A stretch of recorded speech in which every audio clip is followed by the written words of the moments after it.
ठीक है। तो क्या मेटल क्या होते हैं, जो इलेक्ट्रॉन डोनेट करते हैं और एग्जिस्ट करते हैं ऐसा कैटायन। अब उसके बाद आता है हमारा नॉन मेटल। नॉन मेटल क्या करते हैं, they accept electron and exist as anion.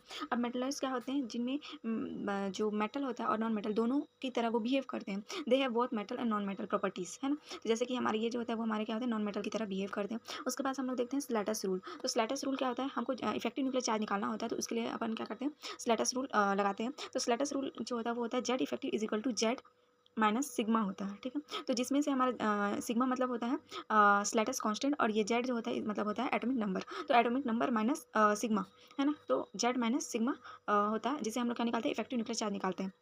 तो जेड इफेक्टिव जो होता है वो डायरेक्टली प्रोपोर्शनल होता है एटॉमिक साइज के, और इनवर्सली प्रोपोर्शनल होता है शिल्डिंग पावर के। तो शिल्डिंग पावर जो होता है वो हमारा SPDF इस क्रम में होता है, मतलब एस का ज़्यादा होता है then p then d then f. Penetration जो होता है वो भी हमारा क्या होता है, एस का ज़्यादा होता है then p then d then F.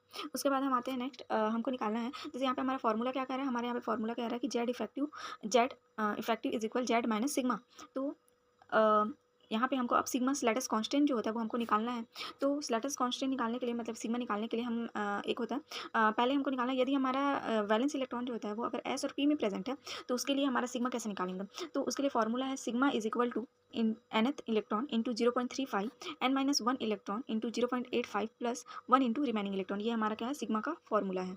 ठीक है। जब हमारा क्या होता है, वैलेंस इलेक्ट्रॉन जो होता है एस और पी ऑर्बिटल में प्रेजेंट होता है। तो जैसे कि हमारा एग्जांपल है मैग्नीशियम का, तो मैग्नीशियम में जब हम लोग उस इलेक्ट्रॉनिक कॉन्फिगरेशन लिखते हैं तो हम लिखते हैं 1s2 2s2 2p 8, मतलब दोनों इलेक्ट्रॉन जो होते हैं इसमें 6, यहाँ के 2, टोटल हो गया 8 इलेक्ट्रॉन, और ये हो गया 3s2।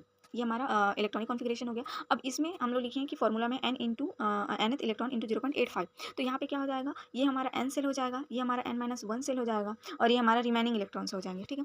तो जो हमारा n सेल होता है उसमें कितने हैं, 2 इलेक्ट्रॉन है, और एक इलेक्ट्रॉन उसमें से हमको एक इलेक्ट्रॉन छोड़ के यहाँ पर हम लिखेंगे 1 इंटू 0.85, मतलब यहाँ पे 2 इलेक्ट्रॉन है, 2 में से एक इलेक्ट्रॉन को हमने काउंट किया और लिखा 0.85, क्योंकि फॉर्मूला में हमारा 0.35, सॉरी यहाँ पे 0.35 आएगा, है ना, यहाँ पे 0.35 आएगा। उसके बाद है प्लस n-1। तो n-1 ये हमारा क्या हो जाएगा, n-1 सेल हो गया।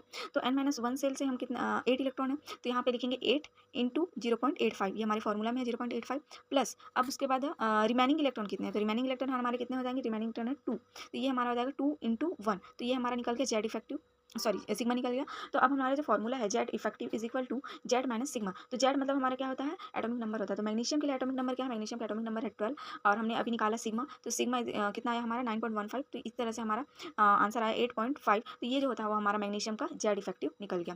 वैसे ही मान लो कि हमारा जो वैलेंस इलेक्ट्रॉन होता है वो डी और एफ में प्रेजेंट है। तो डी और एफ में जब प्रेजेंट होता है तो क्या करेंगे, हमारा फॉर्मूला है sigma is equal to 0.35, sigma is equal to 0.35 number of electron of d n f 1 into remaining electron. तो मान लो कि हम लोग अभी निकाल रहे हैं ZN30 के लिए निकाल रहे हैं, तो इसमें हम जब इसका इलेक्ट्रॉनिक कॉन्फिगरेशन लिखेंगे तो कुछ इस प्रकार से लिखेंगे। ठीक है। अब हमको क्या देखना है, डी और एफ, मतलब यहाँ पे डी हमारा दिख रहा है, डी में कितने इलेक्ट्रॉन है, 10 इलेक्ट्रॉन है। 10 में से एक इलेक्ट्रॉन को छोड़कर हम लोग एक 10 में एक इलेक्ट्रॉन छोड़ दिए, तो हमारा कितना बचा, 9 इलेक्ट्रॉन। तो 0.35 इंटू 9 हो गया, ये 0.35 इंटू 9 हो गया।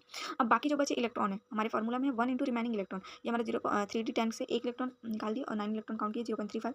अब रिमेनिंग इलेक्ट्रॉन कितने हो जाएंगे, रिमेनिंग इलेक्ट्रॉन जो हो जाएंगे वो हमारे टोटल हो जाएंगे 18 इलेक्ट्रॉन। ये हो गया यहाँ का 8, यहाँ का 8, और ये 2 16, और ये हो गया 18। तो 1 इंटू 18 इज इक्वल हमारा ये हमारा 21.15 जो होता है सिग्मा निकल गया। अब इसके बाद हम फॉर्मूले पे रख देंगे, जैसे कि Z effective is equal to Z minus sigma. तो हमारा जेड कितना हो जाएगा, एटॉमिक नंबर जिनका 30 हो गया, माइनस सिग्मा हमारा अभी हम लोगों ने निकाला 21.15। तो जब इसको हम माइनस करेंगे तो हमारा आंसर आ जाएगा 8।